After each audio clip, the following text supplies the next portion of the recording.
mouth. Good.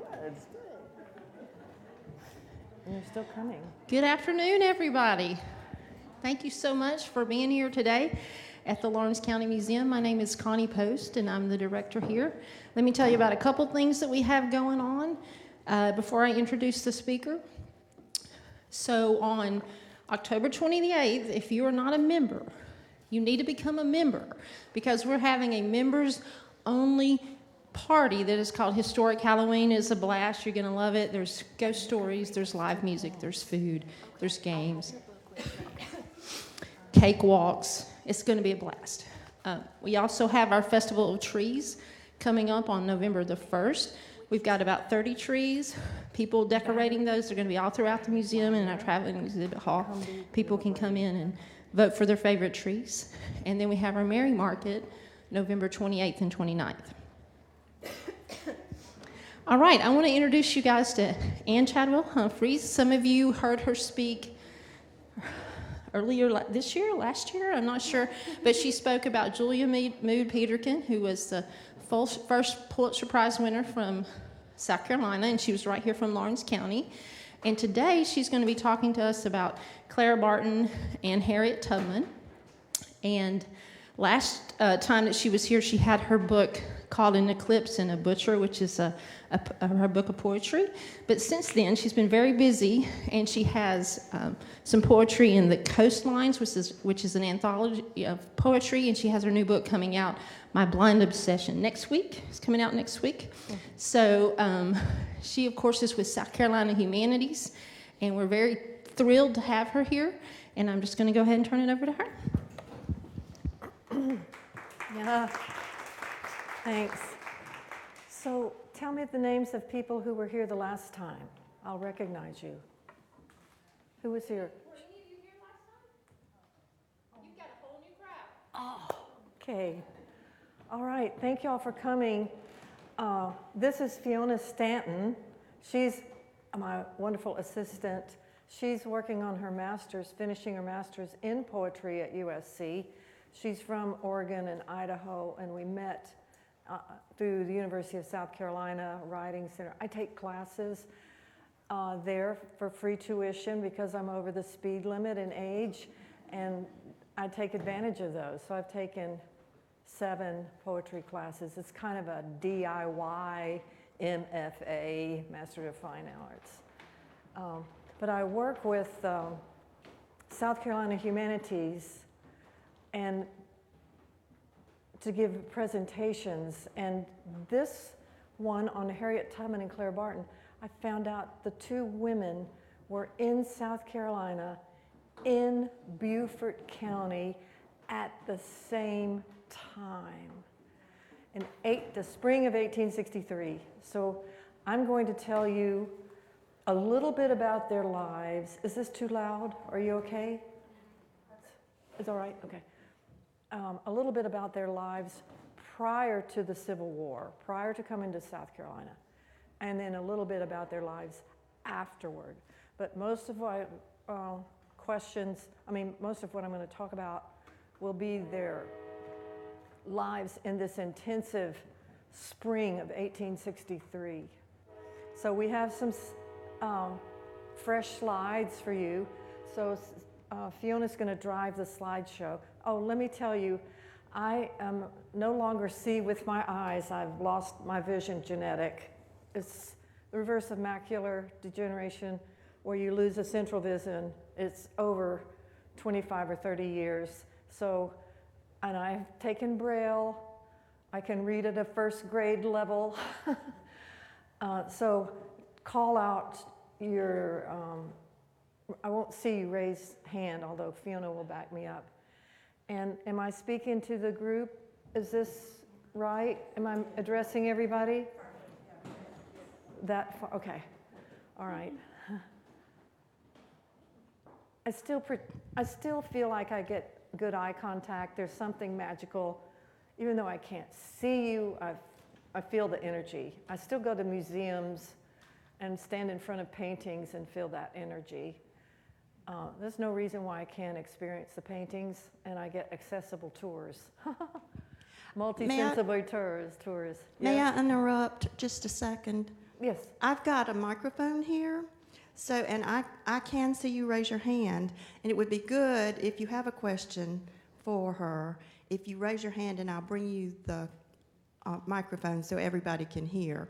And it's very helpful for the people who are watching online too. Thank you. I'm And sorry. appreciate the people tuning in live stream for today or later in the future. All right, we're going to get started. Can everybody see the slides all right? Am I in the way? All right. All right, this is the main introductory slide, and it has a picture of each of them on there. And don't they kind of look alike? So these women were born within 6 months of each other. Clara Barton in December 25th, 1821 in New Oxford, Massachusetts. And Harriet Tubman sometime in March of 1822 in Dorchester County, Maryland, which is not too far from Pennsylvania. It's up that way. And they happened to live at the same time and die close to each other. But I have on my records that Clara Barton was aware of Harriet Tubman, but Harriet Tubman is, in what I've read, and I'm a lay scholar, I'm not an academic, but I gobble up their biographies. All right. Okay. Oh, and let me tell you too. So I like to bird. I bird by ear. And we were birding down in Beaufort County. And if any of you have been down Highway 17 at the Combahee River, that divides Beaufort County from Colleton County. And there's this bridge that says the Harriet Tubman Bridge. We went right past it. I said, turn around. I got to see this Harriet Tubman Bridge and overpass. So we turned around, and sure enough, that is the site of what we're going to be talking about today. They've built an overpass and dedicated it. There's Beaufort. I recommend you go to the Beaufort Reconstruction Museum down there.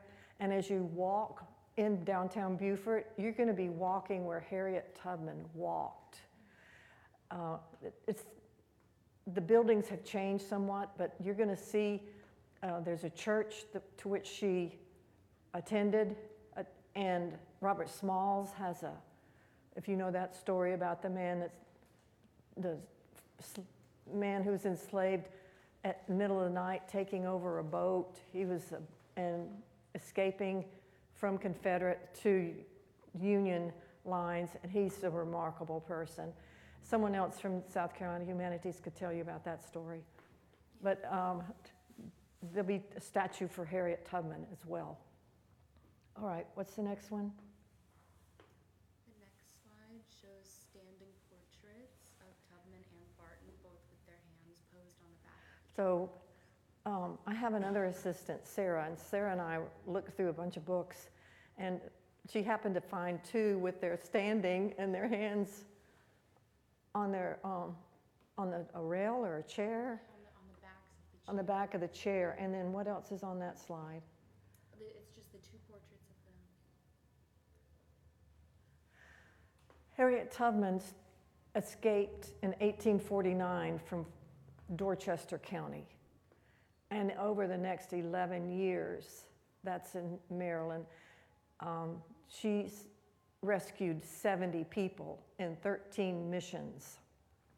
Did any of you get to see the movie Harriet with Cynthia Erivo as the main character? I think she was nominated for an Oscar. She might have won.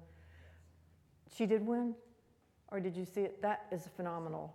I know I can't see it, but I can watch the movie and I can pick up on things, and I thought it was an excellent, excellent movie. Yeah. All right, what's next?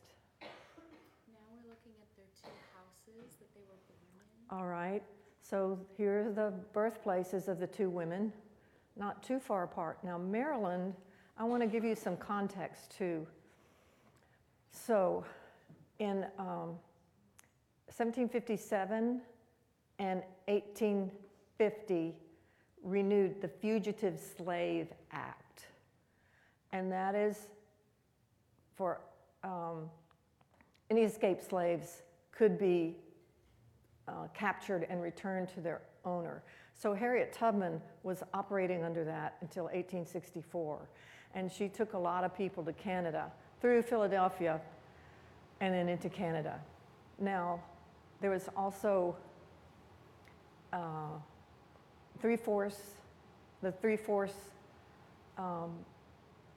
what is the word? In the Constitution, when they started the Constitution, that the Southerners wanted to make sure they had the people who were black on their property to count as 3/5, at least of 3/5, so they could get more representation in Congress, the Continental Congress. So that was in place. And then the Missouri Compromise was 1820. With all this is social studies from high school. Missouri Compromise was in 1820. So this is when the states are starting, the colonies are starting to become states and new ones. And so the compromise, and forgive me if we have some history teachers and people who are aware of that, I hope you would add to the conversation. For each state, they compromised. So with the slave state would be admitted to the Union with a non-slave state. So that was Missouri, Kentucky, Maryland, and Delaware. Those are the border states. And the Confederacy Lincoln was elected in March of 1860. And so South Carolina seceded in December of 1860. And then, I'll have to tell you the states. Texas, Louisiana, Arkansas, Alabama, Georgia, Mississippi, Virginia, Florida, North and South Carolina. Could I have left out anybody? Virginia. Those are the states that seceded. And the reason that's relevant is because in the Emancipation Proclamation of 1863, and I'll tell you about Harriet Tubman's influence on that, those are the states that seceded from the Union. So those are the states that Lincoln proclaimed the slaves to be free, but they were not free in those border states of Maryland, Delaware, Missouri, and Kentucky because of political reasons. So Harriet Tubman was getting people out in the 1850s from Dorchester, and she escaped by herself. She was hit in the head by someone who was trying to stop her from helping somebody escape, and it caused her to have visions and seizures.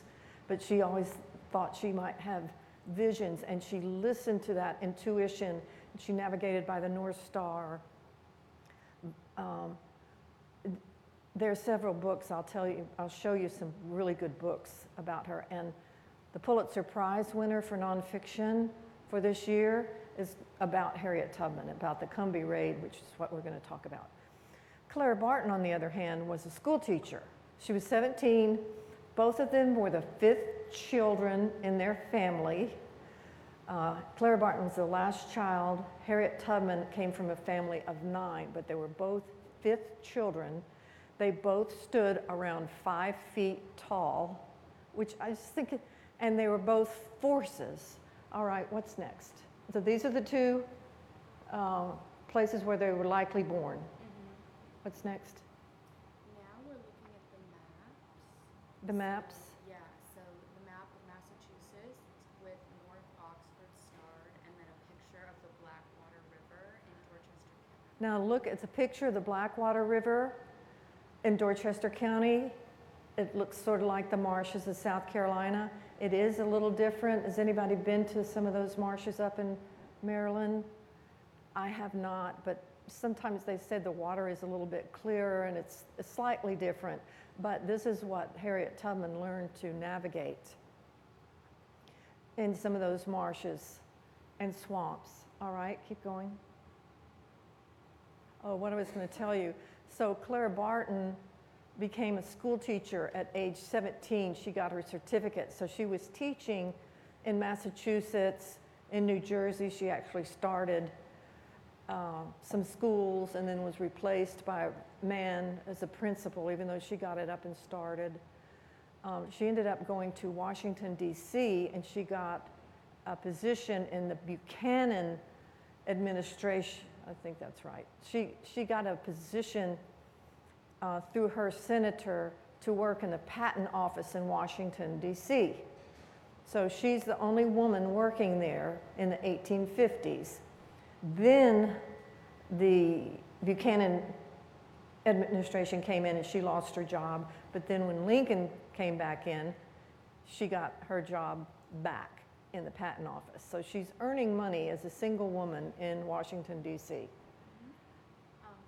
next slide is a map of the naval attack at Hilton Head. Okay. All right, so Harriet Tubman also began to go on the lecture circuit in the 1850s to tell her story, and she linked up with Frederick Douglass, the women's suffragettes, and also people of high positions in government, particularly in the northern states, because that's how she got her supplies. And then on this, so I told you South Carolina seceded in December of 1860, and then all those other southern states seceded in June through 1861, and the war started in April on Fort Sumter, 1861. So Clara Barton had been teaching a lot of boys in the public schools, and she said, then Lincoln called up the volunteer regiments, and so Massachusetts was sending down volunteers to start serving with the Union forces, and they came through Baltimore, which is a slave-owning state, and which was a Confederate state. So people beat up those Massachusetts boys, attacked them, Union flag, Confederate flag, they attacked them, and the train brought in those injured soldiers to Washington, D.C. And Clara Barton realized they were from her home state, so she went down to greet them at the train. And at the time, this is brand new, there were no ambulances, they didn't have supplies, they didn't have food, and she was helping unload with her sister, unload these wounded soldiers and then put them on the ground, maybe with hay, until they could get them to some hospitals. She found shelter for them in people's homes. The hospital filled up really fast.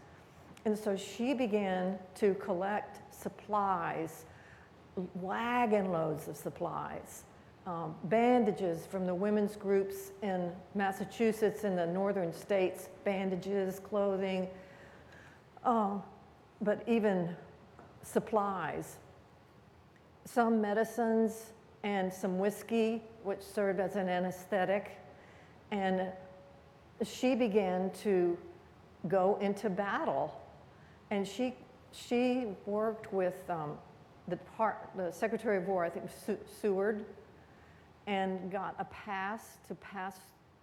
approved pass to pass through the lines to the front of the line, where she did nursing. As she was growing up, she nursed her brother who had fallen off of a ladder and hurt himself. She just tended to go to nursing and teaching. So she had nursing skills, and she would help doctor the soldiers, and she began to develop an ambulance service, which would wagon. She was influencing, you've got to get some wagons out here, and mules. And she would get different wagons and go to the front line. And in the early part of the Civil War, she fought in Fredericksburg, Bull Run. Now, when I say fought, She said, I want to be between the bullet and the hospital. And so she was in the tents with the surgeons. And she was with the wounded, mostly the white soldiers here, although both Barton and Tubman tended to black and white soldiers. You'll see that. There's a remarkable, what's next? Well, on that same slide is, Little, on the same slide is the ship painting. Oh yeah, okay. So 1861 Union soldiers captured Port Royal in Beaufort County, and this is a painting of it. So in 1861, that was a stronghold for Union forces. The Army of the South is what it was called. And so they set up, and then the escaped slaves started pouring in to Beaufort from the plantations all up and down the Ashepoo River, the Combahee River, let's see, what are the other rivers in that area. And along, they called it Folly Island. Morris Island is that island in Charleston. We're going to talk about that being Battery Wagner, which was a subject of the movie Glory, which was from the 80s with Morgan Freeman and Denzel Washington. I don't know if any of you have seen it. Have you seen it? It's one of my favorite movies. I highly recommend it. Is that a yes or no? You haven't seen it? Some of you might have seen it. Glory. Okay, so Harriet Tubman was, because of her scouting skills and her nursing skills, the governor of Massachusetts asked that she go down to Port Royal in 1862 to tend to the escaped slaves who arrived with rags and no shoes, and they were really destitute. And they just poured into Beaufort. And Harriet Tubman started in Beaufort what she called a feeding house, which is what we would call a restaurant. And she also taught the women who had come how to launder and how to cook. So she was cooking for these escaped slaves. And she said, as Master Lincoln doesn't recruit them to fight, we'll never finish this war. And so she was advocating, I think she met Abraham Lincoln. I can't really remember that specifically. I need to reread the biography. But she got word, and she had influence on him through his cabinet. And so she's down there, and in the first black regiment was formed in Beaufort in 1862, the summer of 1862. What else is in this slide? That's it for this one, and then we're going into the photograph of the nurse giving care to the Union soldiers. Okay, here's an example of Clara Barton in a tent. But Harriet, this is in a single tent, right? Yes. And with two soldiers, and she's facing them. Yeah, she's administering care, like she seems to be holding like a bottle. She's right between the two men. She's administering care. If you were able to get some of the biographies of Woman of Valor, the Angel of the Battlefield is one of the books. It's specifically about Clara Barton in the Civil War, and there's a whole lot about it being in South Carolina, and how she would wade in blood, and her skirts would be pulled. She would be in Richmond, and a bullet went through her clothing, and she's just down there giving them sustenance, bandaging them, comforting them, and she has some other people with her. She recruited some other women to go with her. All right. So now we're in 1861 in Beaufort. It's 1862, and Harriet Tubman is down there. Now, she had a different accent than the Southerners. The Gullah Geechee people talk, as you know, how Gullah Geechee talks, and they took a while for them to figure out how to understand each other. Also, you'll see in Beaufort to this day on St. Helena Island vestiges of and Paris Island had this too, where the Union, some women, Quaker women, came down to teach the slaves reading and writing and working, and the Great Experiment, which you might be aware of, for which they paid for the work. Are we at that slide yet? From this one, we're going to the map of the SC state islands, the Sea Islands. Okay, here are the map of the Sea Islands. Field of service. Clara Barton's field of service. Can you see, so that's Morris Island, up by Charleston at 70 miles from Beaufort, then Folly, they call it Island, we call it Folly Beach, then Folly, they had troops there, and then Edisto. I don't think there's Seabrook and Kiowa on that at the time. Edisto, and then on down to Paris Island, as I mentioned, St. Helena Island, Phillips Island, which you can tour now through the state parks, and Hilton Head. So Tubman is based in Beaufort, and these people are coming over. Okay, what's the next slide? We're looking at 3 photographs. After the Battle of Port Royal, Union soldiers seized Sea Island cotton crop left Okay. in Beaufort. We have a Union soldier with a group of laborers, and then 2 photos of the 1st South Carolina Volunteers of African American troops. Okay. So this is an example of, it could be the 1st South Carolina regiment, black regiment. And they're in uniforms, and they are armed. And then also they captured some land, some plantations, and so they're using the freed slaves and paying them to harvest the produce. I mean, the cotton or the beans or the corn, whatever it is. That's a Union soldier there. And they also cleared 274,000 acres of rice fields along the South Carolina coast.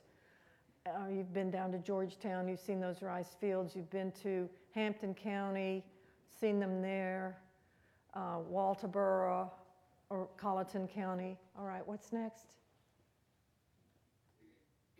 Now we're looking at like a newspaper sketching. It's Emancipation Day. Okay, this is Emancipation Day. This is a sketch. Now, this is where some of those officers were announcing, but when we talk about the Combahee River Raid, Harriet Tubman spoke at an event like this. The Combahee River Raid is when she led a group she had to do.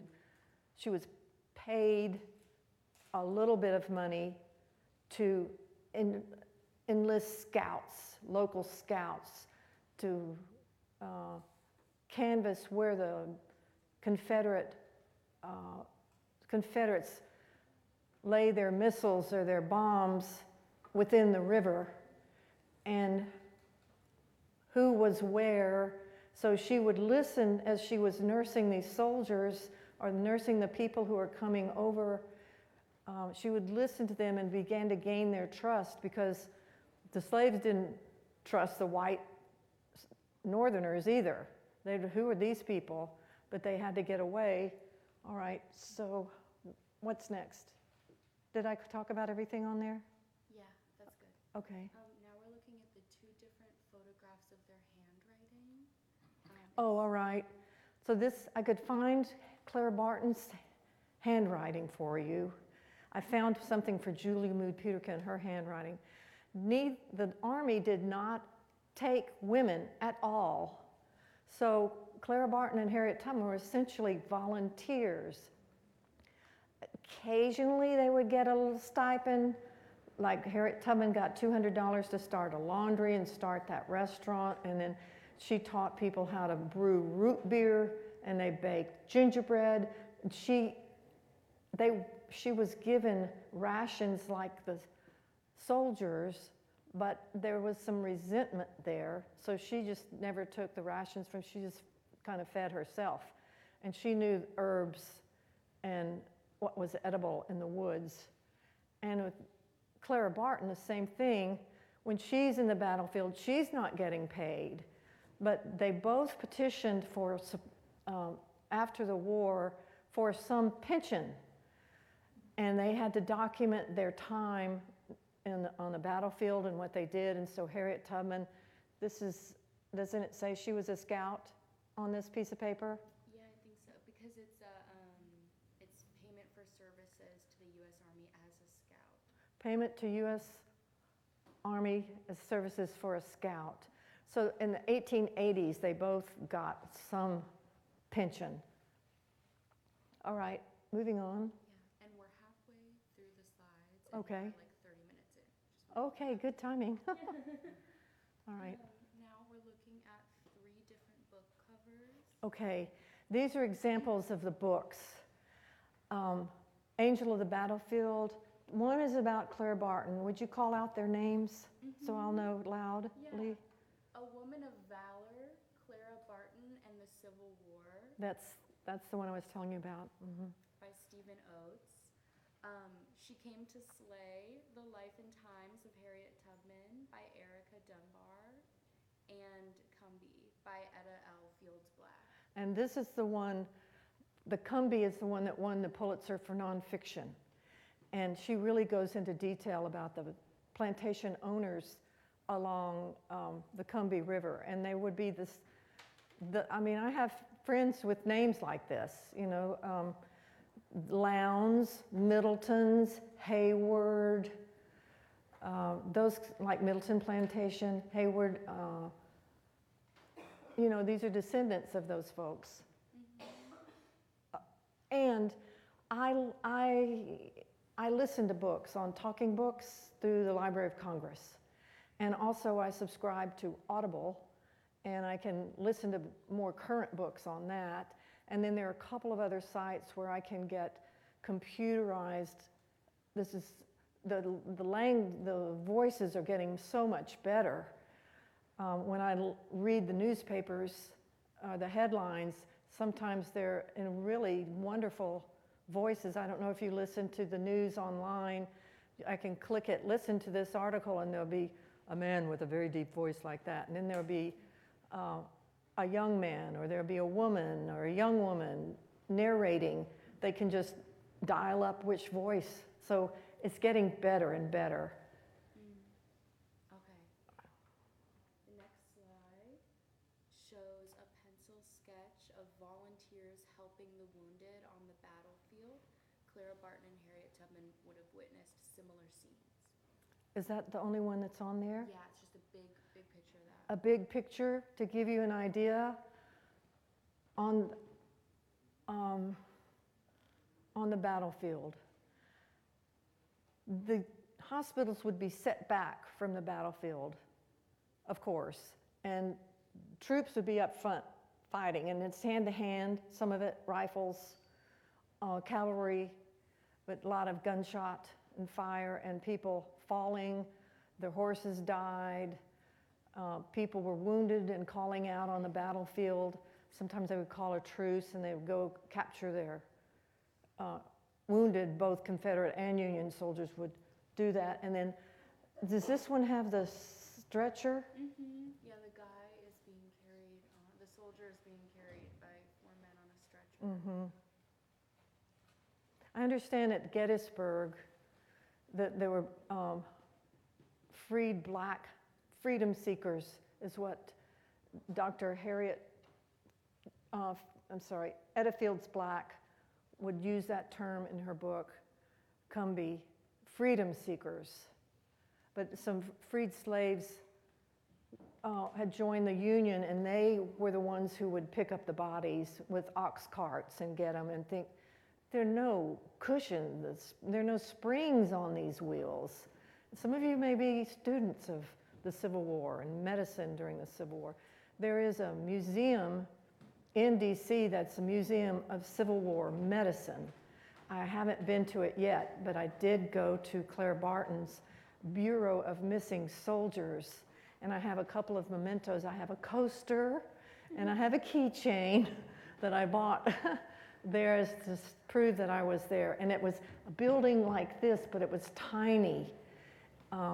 and very narrow stairs. And after the war, she was assigned the Missing Persons Bureau. And that's relevant to South Carolina because we have 3 national cemeteries here. But the one in Florence and Beaufort were the first, and they were in the early 1860s.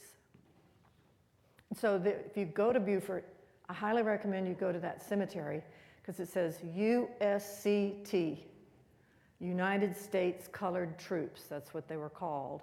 And there are graves and graves and graves of USCT. And then in Florence, they had some, but most of those people were from Andersonville prison.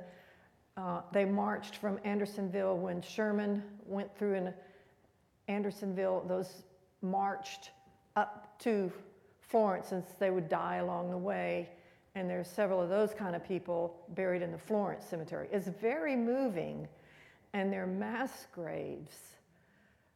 They're like 13 mass, as long as this building is wide.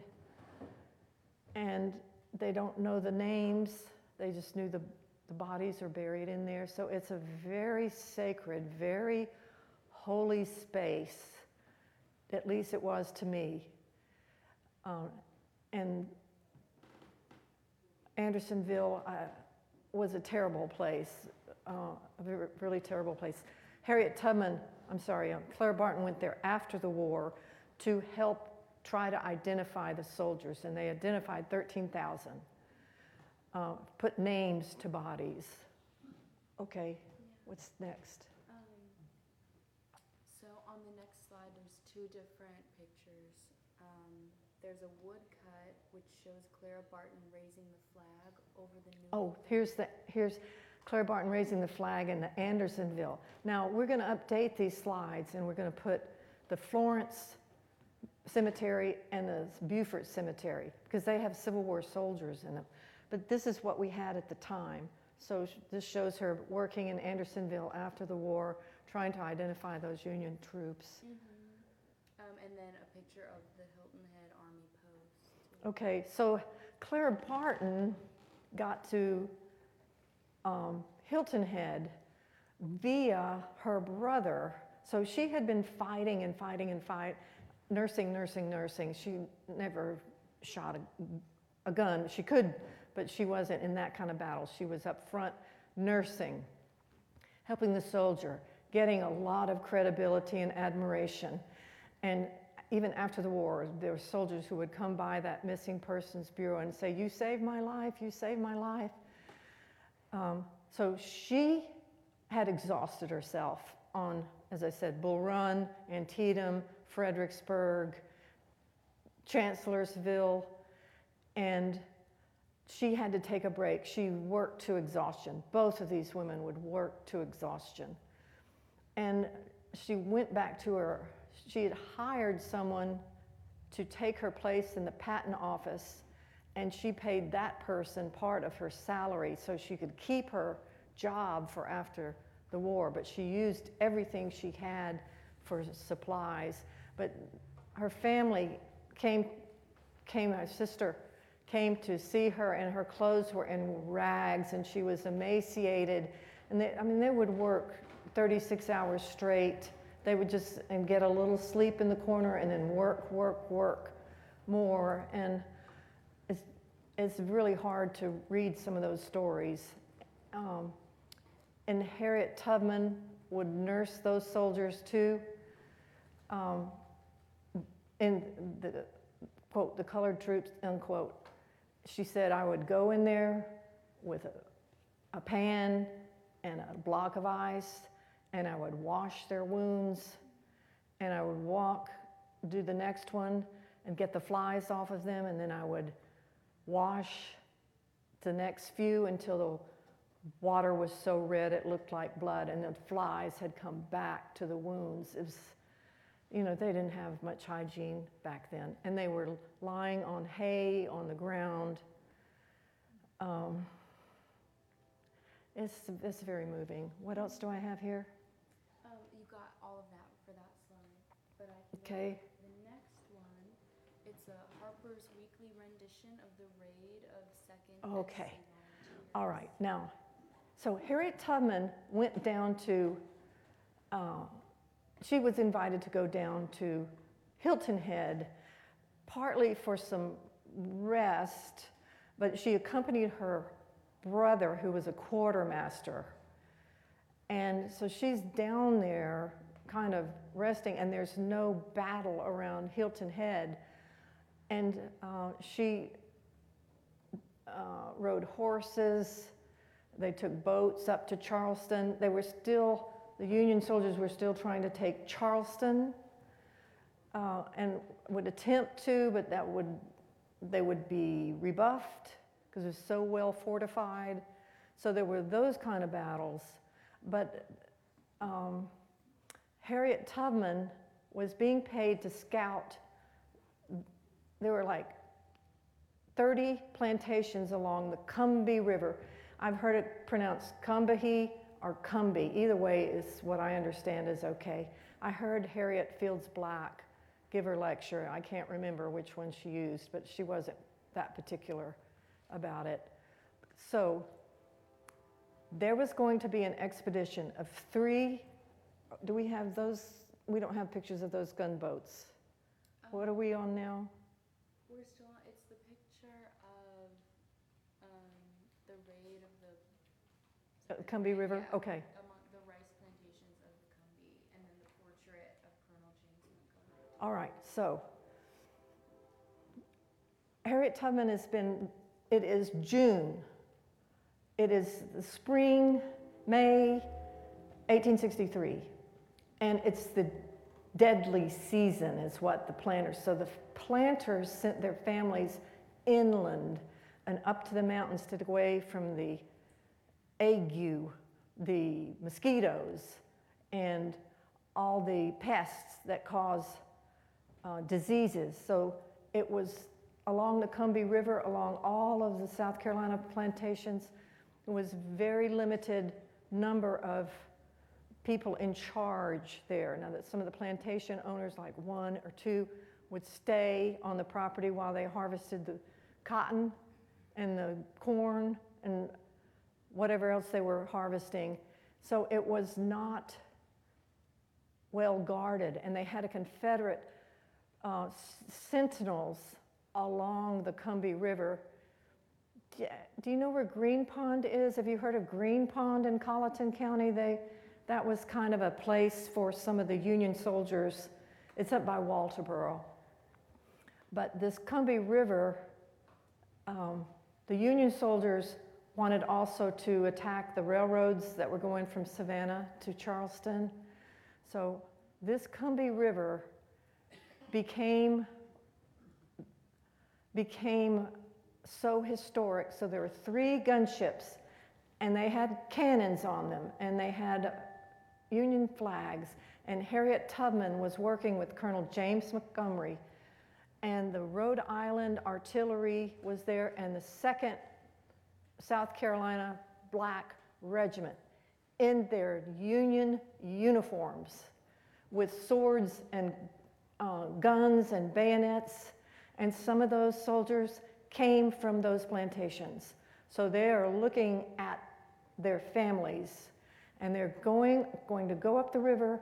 It was a new moon. Have we gotten to that part about they sailed across? There are 3 gunships, but 1 ran aground because the sandbars are very treacherous. So 2 of them go up the Combahee River. All right. Are we at that one? I flipped to that slide now, yeah. We have an aerial photo of the Combahee River, and then an aerial photo of the Harriet Tubman Bridge. The Harriet Tubman Bridge, that's what it looks like to this day. It has a historic sign for it. And the Combahee River, you see how serpentine it is? Just going through all those rice dikes. There's rice and there's cotton and all kinds of crops in there. So Harriet Tubman has her scouts, several men by name. They're in the book by name, and they've helped her, but she's the one who is leading Colonel Montgomery sort of puts her in charge. And they go up the Combahee River overnight, and then they hit the first plantations, and the black soldiers in Union uniforms come off the boat onto the land, and the slaves, and this is before dawn, and the slaves are out in the fields, working the fields. It might be a rice field, because it's too hot to work in the daytime, so they're working at night and when it's shady and cooler. And they hear these gunboats, the whistle, and apparently they sort of knew something was coming, and that was part of the reason for the scouts, is to somewhat spread the word, but it had the stars and stripes on it, and they just left their tools, and they ran and got their children. They got pigs, they got chickens, they got their children. What else am I seeing on here? Yeah, I went over to the next slide because it shows the weather conditions. Oh, what it might have looked like on it could have been foggy because it was hot. It's hot in June. It's very hot in June, but the river might have been cooler. Okay. And then also like a rough sketch of the Combahee and Ashepoo rivers. Rough sketch of the Ashepoo and Combahee River by a Union soldier, I think. Yes. So they're scouting it. We don't have they didn't have drones then. So they're walking and going by boat to map the river and its currents, and it is a tidal river, and also where they stashed where the sentinels were and where there were dynamite. So they went around that.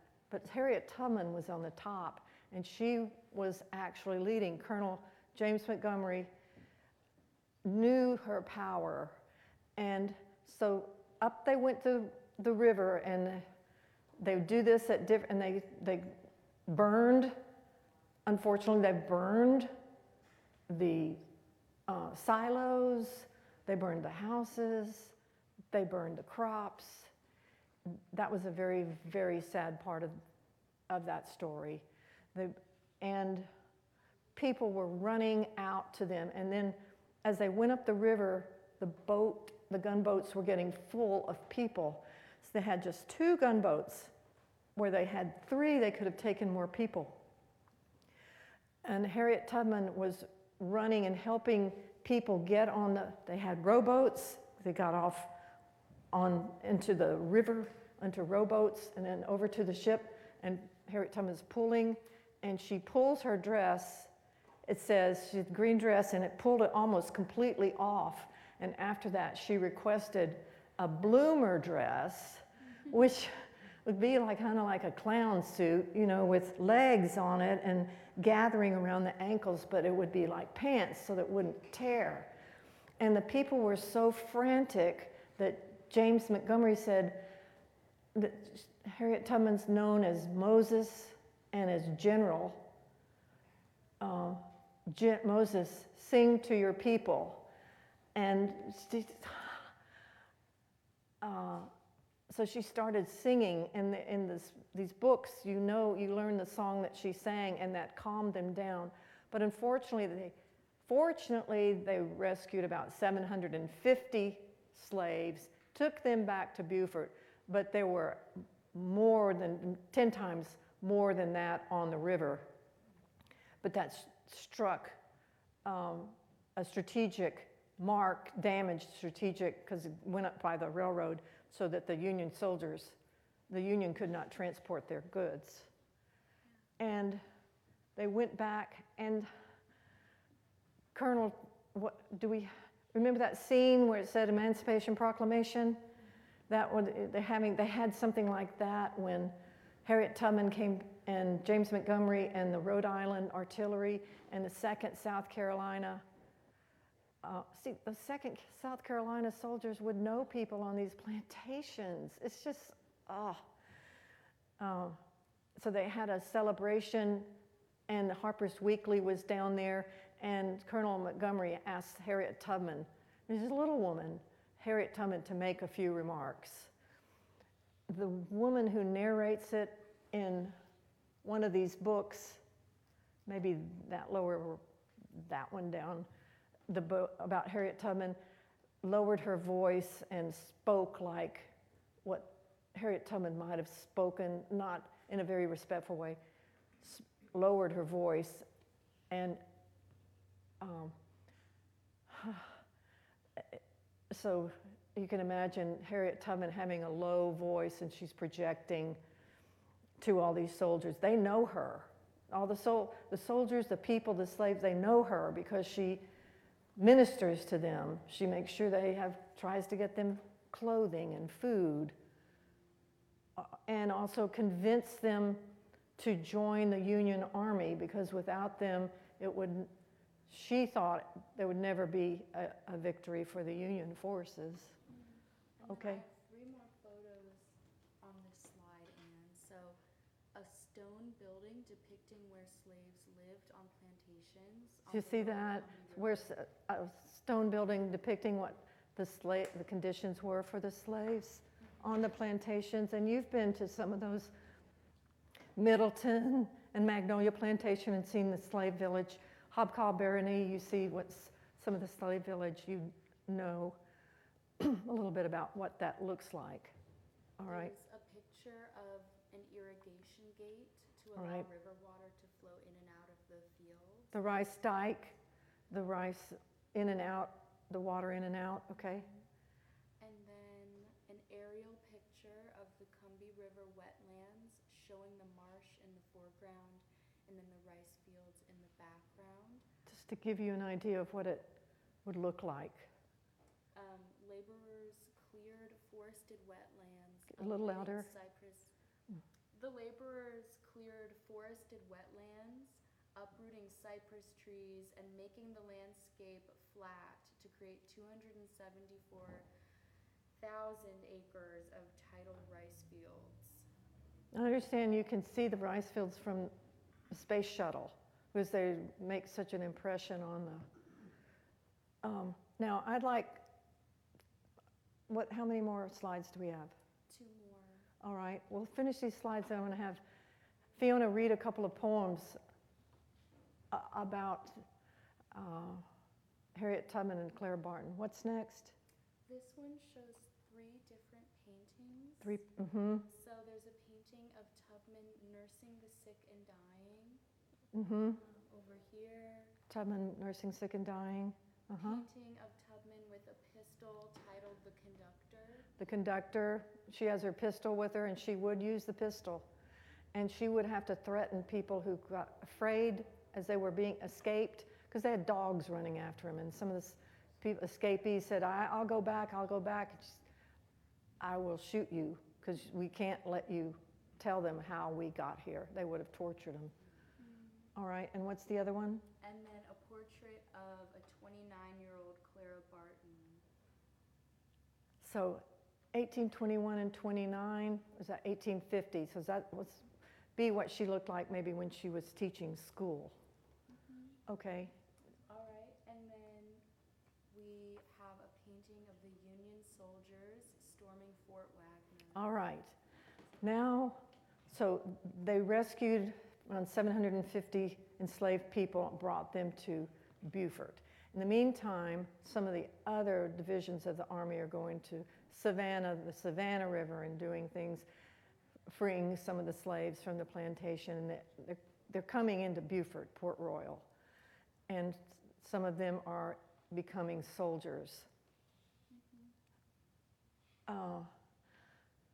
So that was June 1st and 2nd of 1863. Now, we're going to go to July of 1863, and we're going to go to Battery Wagner. And this is the subject of the movie Glory. And this is the Massachusetts 54th Colored Troops, quote unquote, colored troops from Massachusetts, volunteer.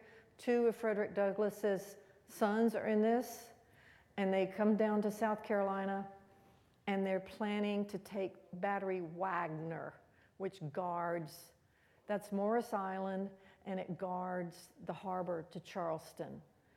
And if you've been to Morris Island or Folly Beach, you know the lighthouse is out in the water, If some of you vacation down there, it's out in the middle of the water, so the surface is, the sand and the shore has moved back and forth, but that's where it was.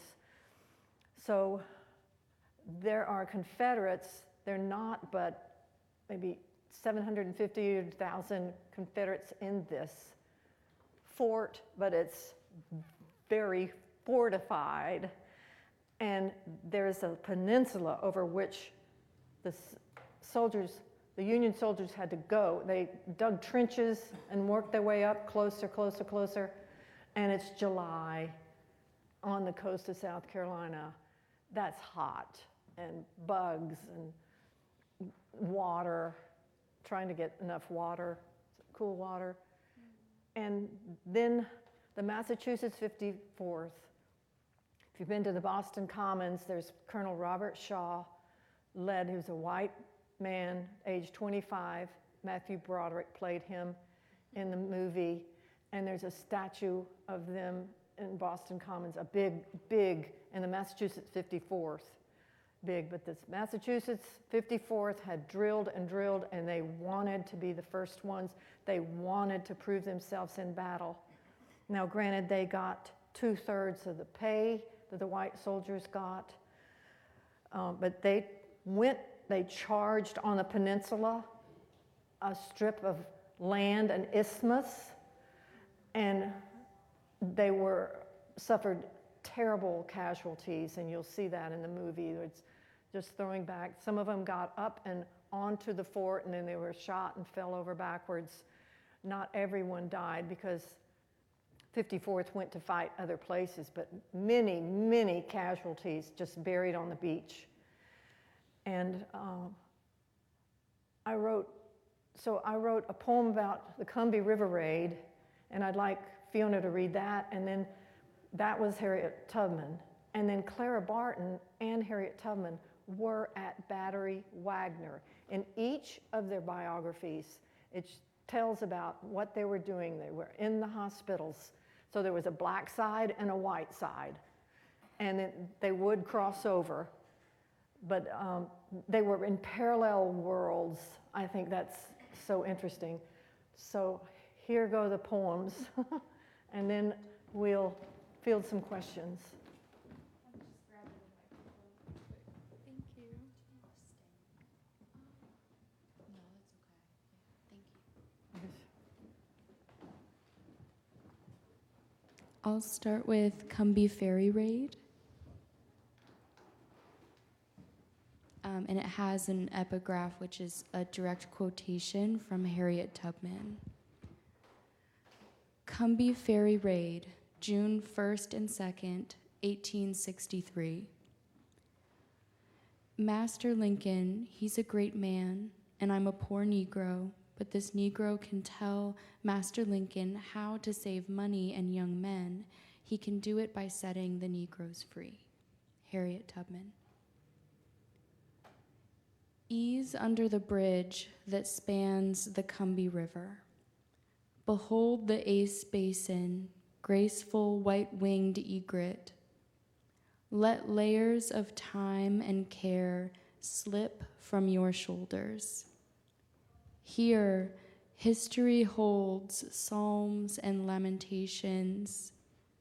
Imagine an erect, diminutive, formerly enslaved woman directing gunships to emancipate hundreds of field hands held in bondage by wealthy plantation scions. She, conductor on the Underground Railroad. Union officers sent her to Port Royal to recruit troops from contraband, fugitives seeking safety behind enemy lines as goods, confiscated in war not to be returned, paid as soldiers in the 2nd Volunteer South Carolina Infantry Regiment, crucial to win the war in the end. Through her network of spies, she gathered fresh intelligence about rebel entrenchments to orchestrate strikes at the Confederates. She never wavered, her fierce heart like Moses. She guided exiles seeking their promised land, the only woman, black woman, to command a perilous expeditionary force inland to let her people go. Harriet Tubman walked this anointed ground, cruised this winding river. What am I doing with my life? Thank you. All right. And I want you to read one out of Eclipse and a Butcher after you do the one of a portrait of Harriet Tubman. They found the Smithsonian. You'll find it in there, but that'll be after the Battery Wagner. Okay. There's a portrait of her as a young woman, and usually she's portrayed in black and white with a rifle and a kerchief, and she looks very grim. Here she looks as a luxurious woman, but we'll go to the Battery Wagner poem. Yeah. These are in the new book. The new book's not here yet, but you can pre-order it. Go to All Good Books, and you can pre-order it. And I have a Facebook page and an Instagram page. It would be great to have you on social media with me. Yeah. Battery Wagner, July 1863.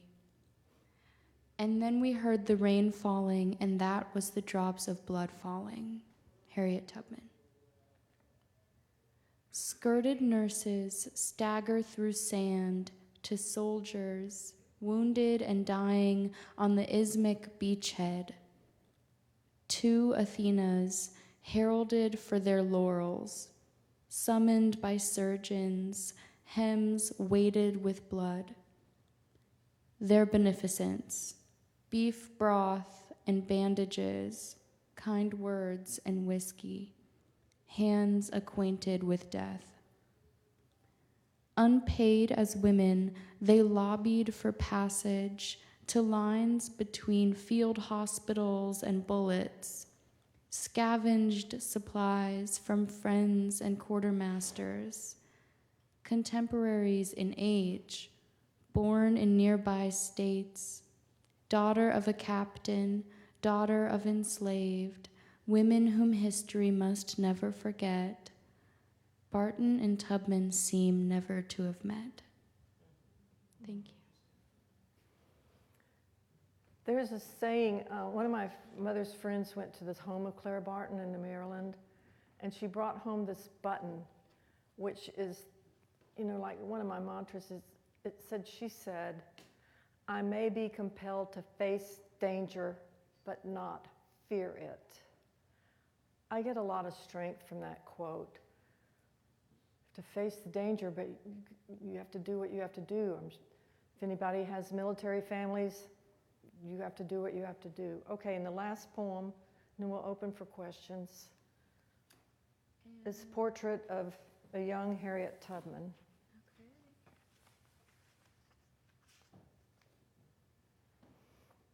Okay. I like to do narrative, historic poems. This is one of my things. I don't know if I see that one, Anne. Portrait. I see. I sprung this on her. Portrait of a young Harriet Tubman. I don't see Harriet Tubman's name. In the Portrait of- Eclipse and a Butcher. Yeah, I'm in that one. It's near the Irish Canal Diggers. Okay, well, it is. Portrait in bronze, baptism, free dreams, doe. It's about halfway. Three histories? That's it. Oh, okay. 3 histories. 3 histories. Got it. Okay, there you go. And just that one. It's in the Just that one. Portrait of young Harriet Tubman. Portrait of a young Harriet Tubman, circa 1869. The only one of her young, poised in an elegant blouse, ruched at the cuff and shoulder, pin tucks tapered to the waist, her forearm languid on the back of a parlor chair, slender-fingered. In her lap, Her left hand casts freighted shadows on her billowing skirt. Her eyes are wrought iron. Thank you. Okay, that's it. All right, any questions that, I'm not in a hurry to rush off so I can be here after. What time is it, Connie? 106. Oh, I went over a little bit. But I can be here if you have any questions. Thank you so much for coming. I'm so thrilled that as many of you came as did, especially on a pretty fall day. So thank you.